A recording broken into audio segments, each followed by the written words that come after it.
حضور فرمان گے انہوں چھڑ دے ہوئے تے میرا ہے، بے شک یہ سود خور تھا یہ میرا ہے، اس کی زبان، اس کے کان، اس کی آنکھیں، اس کا پیٹ سب حرام سے بھرا ہوا تھا، اس نے زندگی میں میری ایک نہیں مانی پر ہے تو میرا۔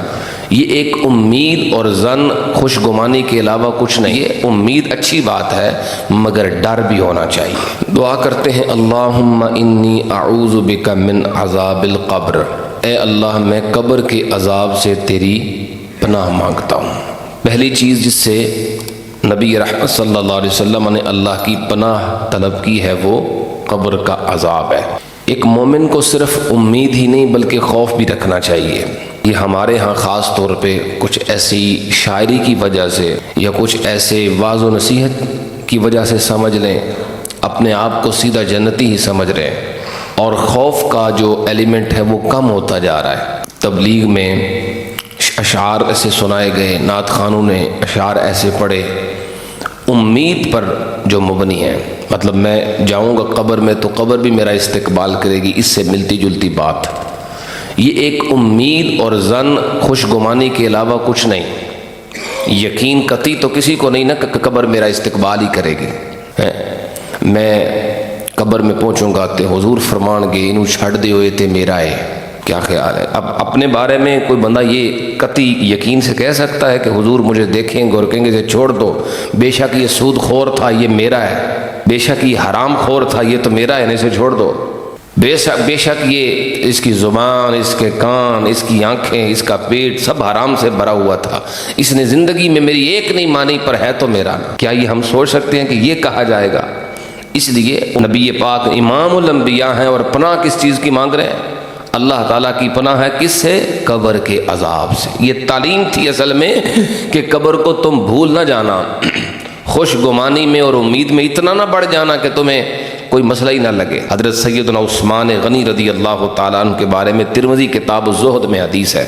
ہانی جو حضرت ہانی حضرت عثمان کے غلام ہیں وہ فرماتے ہیں کہ کان عثمان اذا وقف علی قبر بکا حتی یبل لحیتہ، حضرت عثمان غنی جب کسی قبر پہ تشریف لے جاتے تو اتنا روتے کہ آپ کی داڑھی مبارک تر ہو جاتی۔ یہ وہ لوگ ہیں جنہوں نے آنکھوں سے دیدار مصطفیٰ کا شرف حاصل کیا ہے، جنہوں نے عبادت حضور کے پیچھے کھڑے ہو کے کی ہے، جن کی عبادتیں مکمل ہیں، جن کا کوئی ناغہ نہیں، حرام کا کوئی تصور نہیں وہاں پر۔ فرماتا ہے داڑھی مبارک تر ہو جاتی۔ تو کسی نے سوال کیا کہ جب آپ کے سامنے جنت اور دوزخ کا ذکر ہوتا ہے تو پھر تو آپ نہیں روتے اس طرح، کہ قبر کے اوپر کھڑے ہو کے آپ اتنے زور سے اتنی شدت سے کیوں روتے ہیں؟ جنت دوزخ کے ذکر سے بھی نہیں روتے اتنا جتنا اب رو رہے ہیں۔ آپ نے فرمایا، رسول اللہ صلی اللہ علیہ وسلم نے یہ ارشاد فرمایا تھا کہ ان القبر اول منزل من منازل آخرہ، حضور نے فرمایا تھا کہ یہ قبر آخرت کی منازل میں سے پہلی منزل ہے۔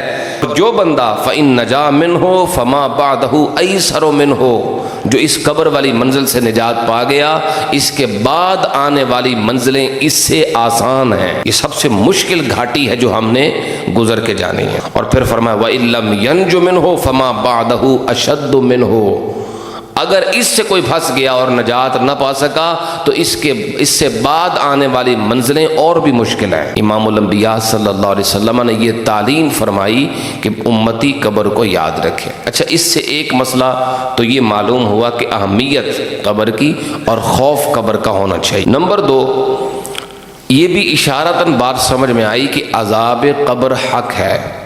وہ لوگ جو منکر عذاب قبر ہیں، جنہوں نے انکار کیا کہ قبر کا عذاب کچھ نہیں ہے، ایک پتھر کی طرح بندہ ہے اسے کیا عذاب دیا جائے گا، قبر میں کوئی عذاب نہیں ہوگا، تو ان کا رد بھی اس میں آیا کہ نبی پاک علیہ السلام نے لفظ فرمایا من عذاب القبر، اگر عذاب قبر ہے ہی کچھ نہیں تو پھر پناہ کیوں مانگی جا رہی ہے؟